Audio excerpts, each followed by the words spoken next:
A team of doctors has just discovered that a growth called fibromatosis has invaded a huge section of 3-year-old Ashley Kerpeel's right side. The chief surgeon is now convinced that their only option is to amputate the little girl's entire arm and shoulder. To get it all, he had to take everything. There could be no waiting for my husband to come back downstairs. Do you understand me, Mrs. Kerpeel? He kept saying, do you understand me? And I just found myself agreeing, shaking my head yes.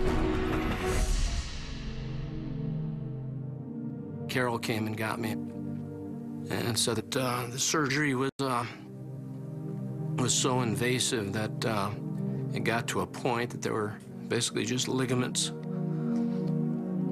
holding her arm on, and that they would have to take the arm off. It wasn't a matter of a decision whether we should or we shouldn't. 5 hours later, the surgeon pronounces the amputation a success. And when they're finally allowed to see Ashley, it takes everything in their power just to keep it all together.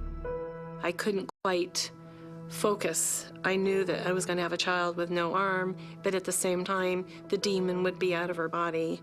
And so I had to focus on that. We're trying to be the strong parents and look at the upside of things. You do what you have to do at the time.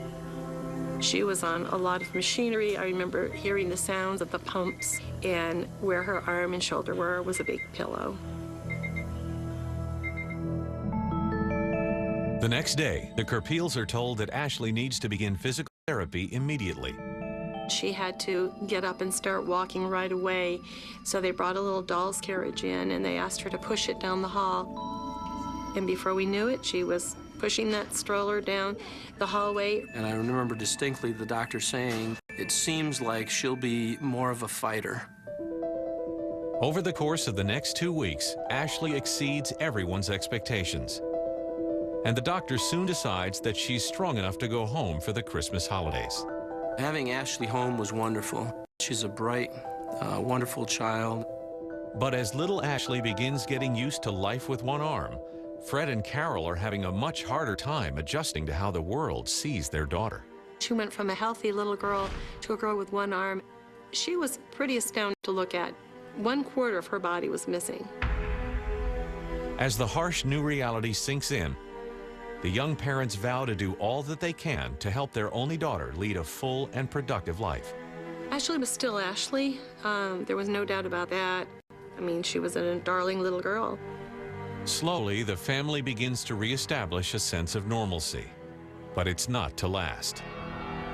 One morning during the spring of 1985, Carol is getting Ashley dressed when, to her horror, she notices an all-too familiar bump on the left side of her daughter's back. There was this big, huge lump, and it was just like the other side. And I immediately panicked because I thought, oh, no way, this is going to happen again. In a state of panic, Carol rushes Ashley to the closest emergency room. But after performing a thorough exam, the on-call doctor assures the anxious mother that there's nothing to worry about. He kept saying, there's nothing on that side. That swelling is probably due to the fact that she's overusing her left arm. When he said it was overuse, I totally believed him, and I think it's because I wanted to believe him. Carol breathes a huge sigh of relief and takes her daughter home. Sure enough, within a week, the swelling in her left shoulder starts to go down. But just to be on the safe side, they begin bringing Ashley to pediatric orthopedist Dr. William Schmidt for routine checkups. The Kerpeels seemed like they were coping with everything they had been through very well.